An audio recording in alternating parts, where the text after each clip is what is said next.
आपकी इस महिमा को न जानते हुए मेरे सखा हैं, ऐसा मानकर मैंने प्रमाद से अथवा प्रेम से भी हठपूर्वक बिना सोचे समझे हे कृष्ण, हे यादव, हे सखा, इस प्रकार जो कुछ कहा है, और हे अच्युत, हंसी दिल लगी में चलते फिरते, सोते जागते, उठते बैठते, खाते पीते समय अकेले अथवा उन सखाओं कुटुंबियों आदि के सामने मेरे द्वारा आपका जो कुछ तिरस्कार या अपमान किया गया है, हे अप्रमेय स्वरूप, वह सब आपसे मैं क्षमा करवाता हूँ, अर्थात आपसे क्षमा मांगता हूँ। आप ही इस चराचर संसार के पिता हैं, आप ही पूजनीय हैं और आप ही गुरुओं के महान गुरु हैं। हे अनंत प्रभावशाली भगवान, इस त्रिलोकी में आपके समान भी दूसरा कोई नहीं है, फिर आपसे अधिक तो हो ही कैसे सकता है। अर्जुन लौकिक दृष्टि से कहते हैं कि इस त्रिलोकी में आपके समान दूसरा कोई नहीं है, फिर अधिक कैसे हो सकता है, परंतु वास्तव में तो सब कुछ कृष्ण ही है, इसलिए समान या अधिक कहना तो बनता ही नहीं है। इसलिए स्तुति करने योग्य आप ईश्वर को मैं शरीर से लंबा पढ़कर प्रणाम करके प्रसन्न करना चाहता हूँ। पिता जैसे पुत्र के, मित्र जैसे मित्र के और पति जैसे पत्नी के अपमान सह लेता है, ऐसे ही हे देव, आप मेरे द्वारा किया गया अपमान सहने में अर्थात क्षमा करने में समर्थ हैं।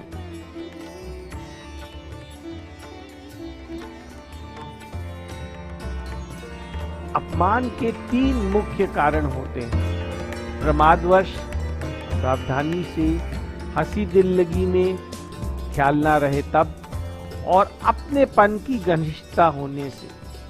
साथ रहने वाले का महत्व ना जानने से मनुष्य साथ रहने वाले का कभी कभी अपमान कर देता है। ये इसी प्रकार है जैसे पोता दादा की गोदी में दादा को कभी कभी लात भी मारता है तो दादा बुरा नहीं मानता है, दादा को प्रत्युत अच्छा लगता है, वो अपमानित होने की बात तो दूर रही। इसी तरह मित्र अपने मित्र से कह देता है अब तो तुम बड़े आदमी बन गए हो आदि आदि, पर दूसरा मित्र उसकी इन बातों का ख्याल नहीं करता है। इसी तरह पत्नी के द्वारा उठते बैठते पति की जो अवहेलना होती है, पति उसको बड़े सहज भाव से सह लेता है। अर्जुन कहते हैं जैसे पिता पुत्र के, मित्र मित्र के और पति पत्नी के द्वारा किए गए अपमान को सह लेता है, ऐसे ही आप मेरे अपमान को सहने में समर्थ हैं और उसके लिए मैं आपसे क्षमा मांगता हूँ।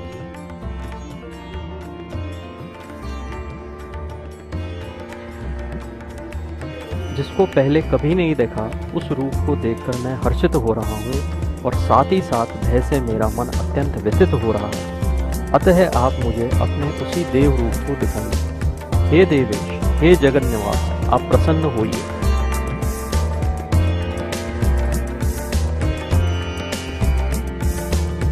कृष्ण का विश्व रूप दिव्य है, अविनाशी है। इसमें अनंत ब्रह्मांड हैं और उन ब्रह्मांडों की उत्पत्ति, स्थिति और प्रलय करने वाले ब्रह्मा, विष्णु और महेश भी अनंत हैं।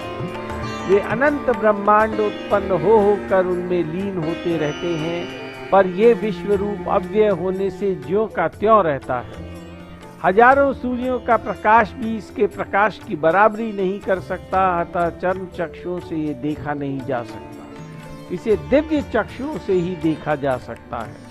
ज्ञान चक्षुओं से सत्ता रूप से जो परमात्म तत्व है उसका बोध हो सकता है और होता है, और भाव चक्षुओं से संसार भगवत स्वरूप दिखता है, पर इन दोनों प्रकार के चक्षुओं से विश्व रूप का दर्शन नहीं हो सकता। वास्तव में कृष्ण के द्विभुज, चतुर्भुज, सहस्त्रभुज आदि जितने भी रूप हैं वे सभी दिव्य हैं और अव्यय हैं। माधुर्य लीला में तो कृष्ण द्विभुज रहते हैं, परंतु जहाँ ऐश्वर्य दिखाने की आवश्यकता होती है वहाँ कृष्ण पात्र, अधिकार, भाव आदि के भेद से अपना विराट रूप भी दिखा देते हैं।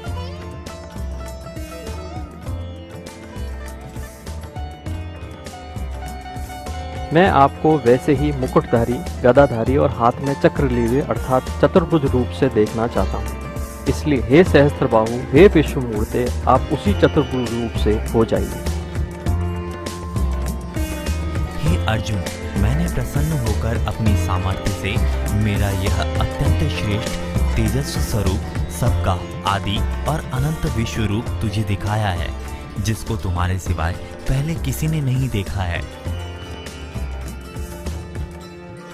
हे अर्जुन, तू जो ये बार बार कह रहा है कि आप प्रसन्न हो जाओ, तो जिस विराट रूप से तू भयभीत हो गया है, तो मैंने तुझे क्रोधवश नहीं दिखाया है। मैंने तो तुझे अपनी प्रसन्नता से ही ये विराट रूप दिखाया है। इसमें तेरी कोई योग्यता, पात्रता अथवा भक्ति कारण नहीं है।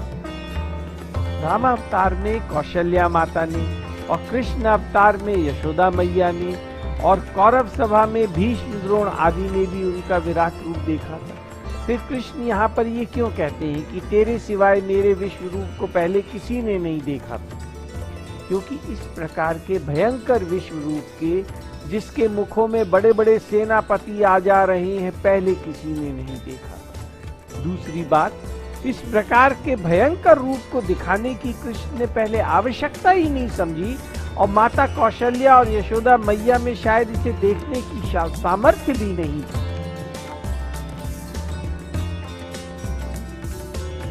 हे कुरुश्रेष्ठ, मनुष्य लोक में इस प्रकार के विश्व रूप वाला मैं ना वेदों के पाठ से, न यज्ञों के अनुष्ठान से, शास्त्रों के अध्ययन से, न दान से, न उग्र तपों से और न मात्र क्रियाओं से तेरे कृपा पात्र के सिवाय और किसी के द्वारा देखा जा सकता हूँ।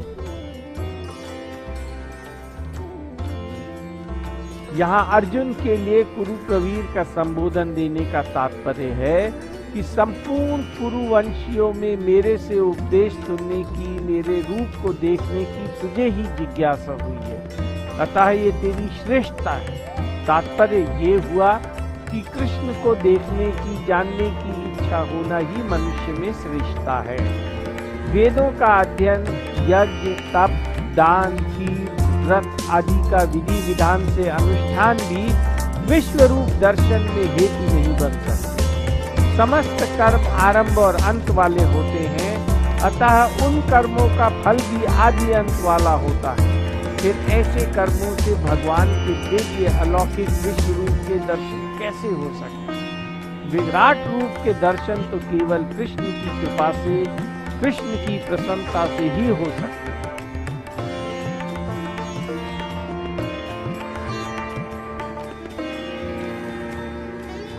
यह मेरा इस प्रकार का उग्र रूप देखकर तुझे व्यथा नहीं होनी चाहिए और विमूढ़ भाव भी नहीं होना चाहिए। अब निर्भय और प्रसन्न मन वाला होकर तू फिर उसी मेरे इस चतुर्भुज रूप को अच्छी तरह से देख ले।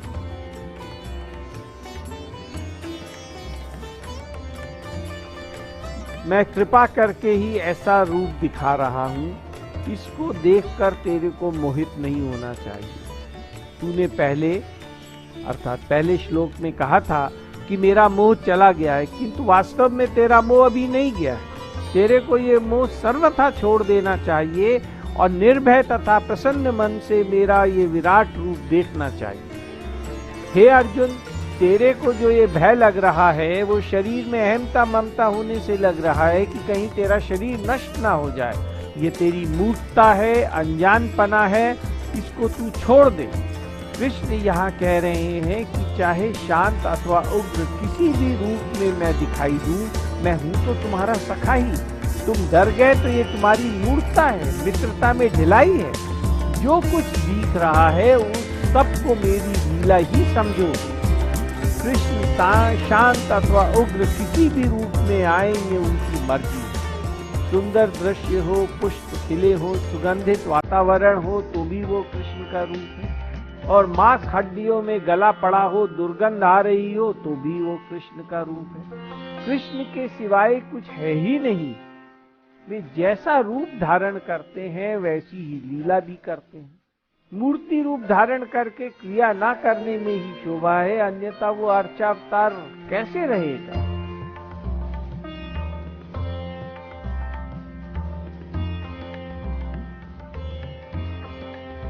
वासुदेव भगवान ने अर्जुन से ऐसा कहकर फिर उसी प्रकार से अपना देव रूप दिखाया और महात्मा श्री कृष्ण ने पुनः द्विभुज मानुष रूप होकर इस भयभीत अर्जुन को आश्वासन दिया।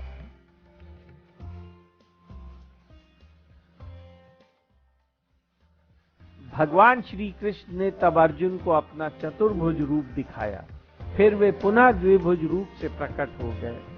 भगवान श्री कृष्ण द्विभुज थे या चतुर्भुज थे? इसका उत्तर है कि श्री कृष्ण हरदम द्विभुज से ही रहते थे, परंतु जहां उचित समझते थे वहां चतुर्भुज भी हो जाते थे।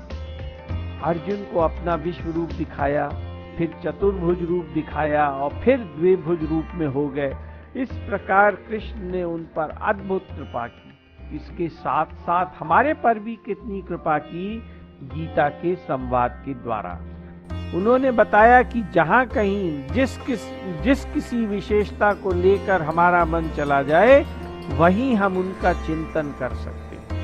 इस भयंकर तथा थोड़े समय में हमें भगवान की विभूतियों और विश्व रूप का चिंतन करने का जो मौका मिला है, इसमें हमारा उद्योग, योग्यता आदि कुछ भी कारण नहीं है, प्रत्युत एकमात्र भगवान की कृपा ही कारण है। अतः ऐसे मौके को व्यर्थ नहीं जाने देना चाहिए। हे जनार्दन, आपके इस सौम्य मनुष्य रूप को देखकर मैं इस समय स्थिरचित्त हो गया हूँ और अपनी स्वाभाविक स्थिति को प्राप्त हो गया। मेरा यह जो चतुर्भुज रूप तुमने देखा है, इसके दर्शन अत्यंत ही दुर्लभ है। देवता भी इस रूप को देखने के लिए नित्य लालायित रहते हैं।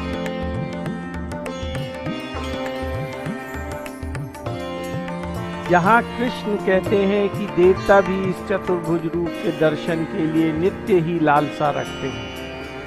भगवान के दर्शन की नित्य लालसा रखना तो अनन्य भक्ति ही है, फिर देवताओं को उनके दर्शन होते क्यों नहीं?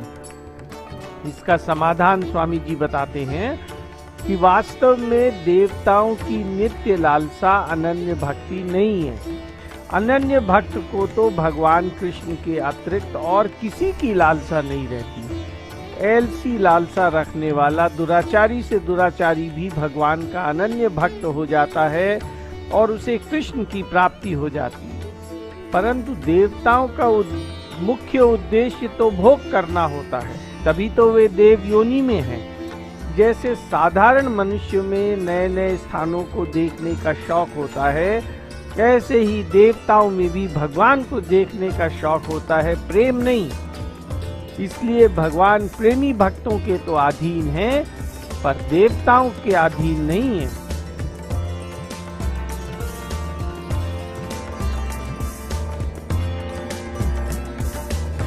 जिस प्रकार तुमने मुझे देखा है, इस प्रकार का चतुर्भुज रूप वाला मैं ना तो वेदों में से, न तप से, न दान से और न यज्ञ से ही देखा जा सकता हूँ।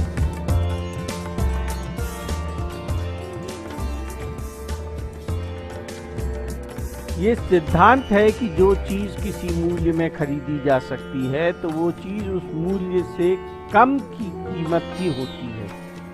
यदि कोई घड़ी 100 रुपए में खरीदी जा सकती है, तो उस घड़ी की कीमत 100 रुपए से कम ही होगी।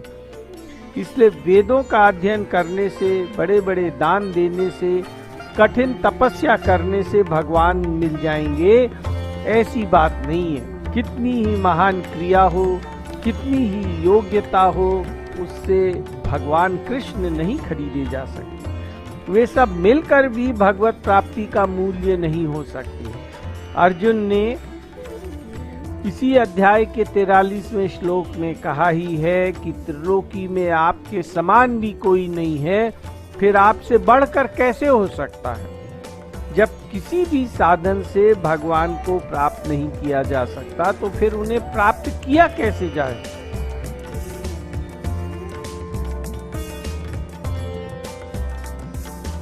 परंतु हे शत्रुतापन अर्जुन, इस प्रकार चतुर्भुज वाला मैं केवल एक अनन्य भक्ति से ही तत्व से जानने में और साकार रूप से देखने में तथा प्रवेश प्राप्त करने में शाक्य हूँ।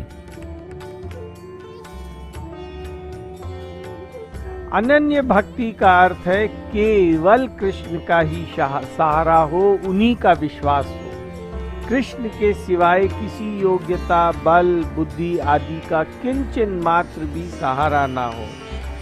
अनन्य भक्ति मन, बुद्धि, इंद्रियों द्वारा नहीं होती, प्रत्युत स्वयं से ही होती है। स्वयं की कृष्ण के दर्शन की व्याकुलता हो, उत्कंठा हो, वही भगवत प्राप्ति में खास कारण है।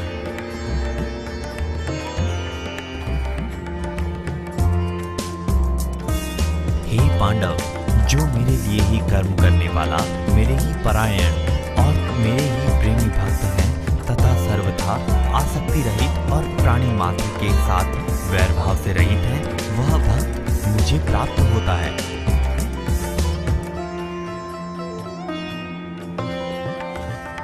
केवल कृष्ण के लिए ही कर्म करने से, केवल कृष्ण के ही परायण रहने से क्या होता है? ऐसे कर्म करने से उसकी संसार में आसक्ति, ममता और कामना नहीं रहती। कृष्ण में अनन्य प्रेम होते ही आसक्ति आदि का अत्यंत अभाव हो जाता है। दूसरी बात, जब भक्त को मैं कृष्ण का ही अंश हूँ, इस वास्तविकता का अनुभव हो जाता है, तब उसका कृष्ण में प्रेम जागृत हो जाता है। कृष्ण में प्रेम जागृत होने पर संसार में राग का अत्यंत अभाव हो जाता है। फिर कोई ऐसे व्यक्ति के शरीर के साथ कैसा भी दुर्व्यवहार करे तो भी उस अनिष्ट करने वाले के प्रति किंचन मात्र भी वैर भाव नहीं रहता। वो उसमें भगवान की ही मर्जी, कृपा मानता है।